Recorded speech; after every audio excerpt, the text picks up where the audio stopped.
pretty lies. Look me in the face, tell me that you love me, even if it's fake. Hello everyone, welcome back to my channel commerce with Anjali तलवार।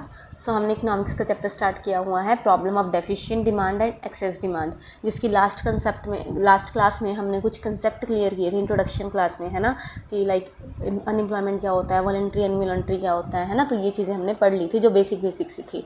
आज जो इस class में हमने करना है वो है problem of deficient demand.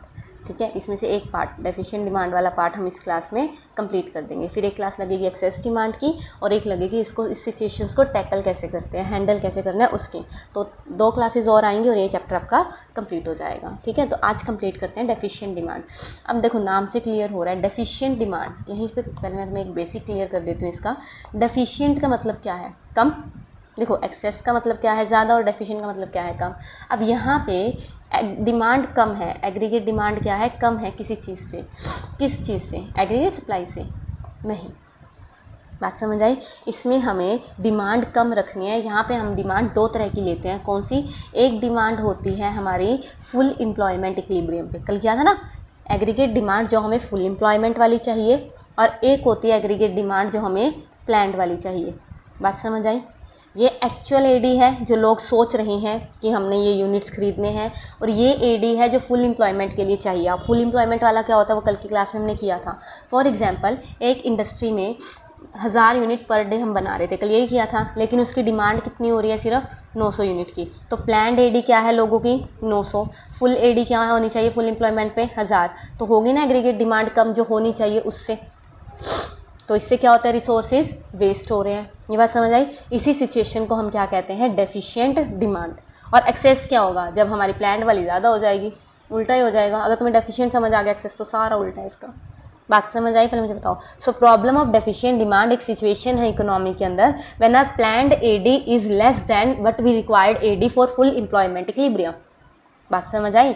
For example if we require 1000 units as demand for full employment and the actual demand, aggregate demand in the economy is 900, तो 100 will be wasted, 100 units resources will be wasted, right. तो उस चीज़ को हम क्या लिखते हैं? Deficient demand. समझ आया? अब मुझे एक और बात बताओ, मुझे एक बात बताओ, एग्रीगेट डिमांड का जो हमारा वो है फिगर लगा लो, ग्राफ बना लो, कैसे बनता है? हमारी इनकम बनती है ये इजी, 0 से शुरू होती है, बिल्कुल 45 डिग्री की लाइन। एडी कुछ लेवल पे शुरू होता है क्योंकि ऑटोनॉमस कंजप्शन होती है, तो ये हमारा क्या हो गया? एक एडी हो गया। अब यहाँ पे 2 एडी बनेंगे क्योंकि एग्रीगेट डिमांड फुल एम्प्लॉयमेंट और एग्रीगेट डिमांड प्लान्ड वाला 2 बनाने हैं, तो एक बनेगा एग्रीगेट डिमांड। और अब मुझे इसमें बताओ, डेफिशिएंट डिमांड में प्लान्ड कम है और फुल ज़्यादा है, तो ऊपर वाला फुल होगा और नीचे वाला प्लान्ड होगा। इसमें कोई दिक्कत?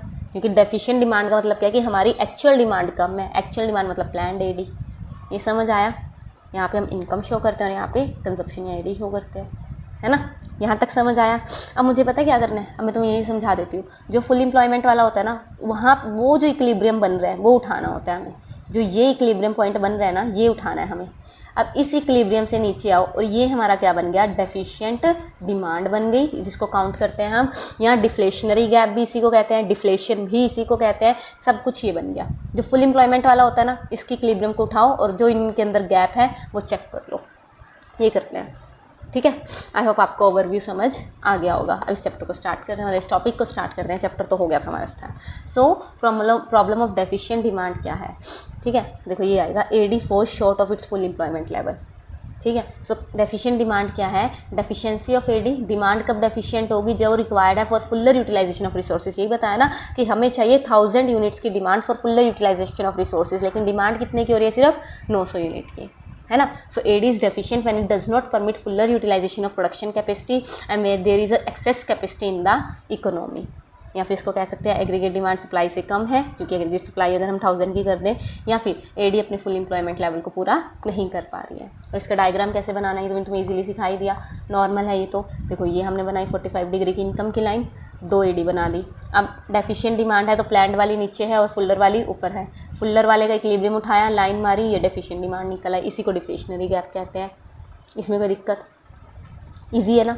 बिल्कुल ईजी है, ठीक है। अब जब एक्सेस डिमांड करेंगे, प्लान्ड वाली ऊपर हो जाएगी, फुलर वाली नीचे होगी, तो इस पॉइंट को उठा के इतना बता देंगे ये इन्फ्लेशनरी है। क्या है इसमें? ठीक है, एक बार बस समझ आने वाली बात है, ठीक है, हो जाएगा। ये छोटा सा टॉपिक है ये। चलो मेन इस पे आते हैं, कॉजेस। कि क्यों हमारी जो है एक्सेस डिमांड होती है। अब मुझे एक बात बताओ, जब हमने ये चैप्टर किया था aggregate demand aggregate supply related concept, तो हमने एक फॉर्मूला बनाया था इसका, क्या, AD is equal to C plus I plus G plus X minus M, बनाया था कि नहीं बनाया था? याद है? हमने दो तरह के, हमने इकोनॉमी पढ़ी थी, closed end open economy. Close में आगे 2 सेक्टर ये वाले थे, फिर 3 सेक्टर गवर्नमेंट ऐड हो जाती है और 4 सेक्टर में एक्सपोर्ट एंड इम्पोर्ट भी ऐड हो जाता है। याद है ये किया हमने, है ना? तो मुझे एक बात बताओ, अगर डिमांड ज़्यादा है तो उसके क्या रीज़न होंगे? या तो कंजप्शन ज़्यादा हो रही है, या इन्वेस्टमेंट ज़्यादा हो रही है, या गवर्नमेंट खर्चा ज़्यादा कर रही है, एक्सपोर्ट ज़्यादा हो रहा है और इंपोर्ट कम हो रहा है, क्योंकि इंपोर्ट क्या है, नेगेटिव टर्म है। इसके अलावा इसमें एक और चीज़ आएगी, टैक्सेस।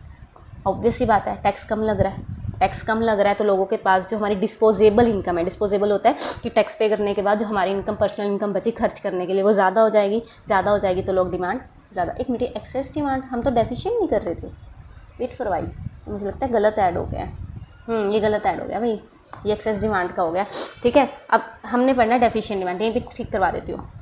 चलो पहले ये करो, देखो अगर मैं यहाँ पे इसको डेफिशिएंट डिमांड में चेंज करूँ, ये एक्सेस ना होकर हमने क्या करना है, डेफिशिएंट डिमांड वाला। तो डेफिशिएंट डिमांड में मुझे बताओ, AD is equal to C plus I plus G plus X minus M, और एक पॉइंट आएगा इसके साथ, टैक्सेस। ये बात समझ आई? अभी इसको छोड़ो, इसको मैं करवाती हूँ अभी, ठीक है। तो मुझे एक बात बताओ, डेफिशिएंट डिमांड, डिमांड कम है तो यहाँ तो लोगों ने कंजप्शन कम किया होगा, यहाँ लोगों ने इन्वेस्टमेंट कम की होगी, गवर्नमेंट ने खर्चा कम किया होगा, एक्सपोर्ट कम हुए होंगे और इंपोर्ट ज़्यादा हुए होंगे। इंपोर्ट नेगेटिव है और टैक्सेस भी ज़्यादा लगे होंगे, टैक्स ज़्यादा लगे होंगे तो डिस्पोजेबल इनकम कम हो जाएगी। ये बात समझ आई? तो यहाँ पे इंक्रीज़ की जगह सबका क्या आएगा, डिक्रीज़। तो यहाँ तो हमारी प्राइवेट एक्सपेंडिचर देखो कम हो गई, C लेवल, या हमारे इन्वेस्टमेंट कम कर दी प्रोड्यूसर सेक्टर ने, गवर्नमेंट सेक्टर ने खर्चा कम कर दिया है, एक्सपोर्ट कम हुए हैं और इंपोर्ट इंक्रीज़ हुए हैं और टैक्स रेट भी इंक्रीज़ हुए हैं। ये बात समझ आई? तो ऐसे ये क्या बन गए, कॉजेज। ये सारे आपको पॉइंट भी याद करने की जरूरत नहीं, 6 के 6 पॉइंट्स आपको यहाँ पे क्लियर हो गए, इसको एक्सप्लेन कर लोगे, ईजी है। अब ये देखिए कंसिक्वेंसेस किसके ऐड हुए हैं, शुक्र है तो डेफिशिएंट के ऐड हुए हैं। चलो ठीक है, तो आई होप ये आपको दिक्कत तो नहीं आई होगी कोई, ये उल्टा ही है बस, ठीक है। एक्सेस डिमांड में और क्लियर कर दूंगी। चलो अब यहाँ पे क्या आया, कंसिक्वेंसेस क्या है, मतलब देखो कॉजेज होते हैं कारण, कि किस कारण से डेफिशिएंट डिमांड हुई, वो तो हमने पढ़ लिया कि हमने जो फॉर्मूला पढ़ा कि हमारी CIGXM और हमारा क्या था टैक्सेस, उनको कम ज़्यादा करने से ये होता है। उससे बाद में इकोनॉमी के अंदर सिचुएशन, कंसिक्वेंसेस होता है कि रिजल्ट क्या निकल के आया, कि सिचुएशन क्या निकल के आई, ठीक है। तो मुझे एक बात बताओ, अंडर एम्प्लॉयमेंट इक्विलिब्रियम होगा कि नहीं होगा? कल हमने पढ़ा था अंडर एम्प्लॉयमेंट इक्विलिब्रियम कब होता है, कि इक्विलिब्रियम तो हो गया, एग्रीगेट डिमांड एग्रीगेट सप्लाई की इक्वल तो होगी, लेकिन रिसोर्सेज फुल्ली यूटिलाइजेशन नहीं हुए, और ये तो डेफिशिएंट डिमांड बार बार बोल रहा है। डेफिशिएंट डिमांड का मतलब ये है कि AD फुल एम्प्लॉयमेंट लेवल से कम है, हमारे यहाँ पे एक्सेस कैपेसिटी है। बात समझ आई? अब डिफिशिएंट डिमांड है तो डिफ्लेशनरी गैप आएगा, जो और डिफ्लेशनरी गैप यही है जो हमने ये पढ़ा, इसी को डेफिशिएंट डिमांड कहते हैं, इसी को डिफ्लेशनरी गैप कहते हैं। इस पॉइंट में यही डायग्राम बनेगा, ठीक है, डिफ्लेशनरी गैप का। समझ आया? अनडिजायर्ड स्टॉक होंगे कि नहीं होंगे? ऑब्वियस सी बात है, डिफिशिएंट डिमांड कम है, और अगर सप्लायर, अब मैं तुम्हें 1000 वाला एग्जांपल दिया है, अगर सप्लायर 1000 यूनिट बना दे, यूनिट हो रही है 900 की सोल्ड, मतलब डिमांड हो रही है, तो जो 100 यूनिट एक्स्ट्रा हैं वो अनसोल्ड बचे कि नहीं बचे? अनडिजायर्ड स्टॉक बच गया उसके पास, और उसका ही उसको क्या हो गया, लॉस हो गया, क्योंकि अगर ये 100 यूनिट भी बिक जाते तो इसको क्या हो जाता, प्रॉफिट। अब वो प्रॉफिट नहीं हो रहा तो उसको क्या हो गया, लॉस हो गया। समझ आया? ईजी है टॉपिक। अगर हम चैप्टर को स्टार्टिंग से करते रहे ना, बिल्कुल उसका बेस पकड़ के, तो चैप्टर में कुछ भी नहीं होता है। बट अगर आप ये क्लास पहले लगा रहे हो और आपने पहले वाली नहीं लगाई, तो आप इसमें कंफ्यूज हो जाओगे कि अंडर एम्प्लॉयमेंट इक्विलिब्रियम क्या होता है ना। तो ये चीज़ है, समझ आया? तो चलो इसको करो, कंफ्यूज होने की ज़रूरत नहीं है। डेफिशिएंट डिमांड में डिमांड कम है, अगली जो क्लास करेंगे एक्सेस में डिमांड कम ज़्यादा हो जाएगी, बस, ठीक है। ईजी है वो भी। चलो उसको तब तक के लिए ये कीजिए, मिलते हैं नेक्स्ट क्लास में। Thank you so much. Tell me pretty lies, look me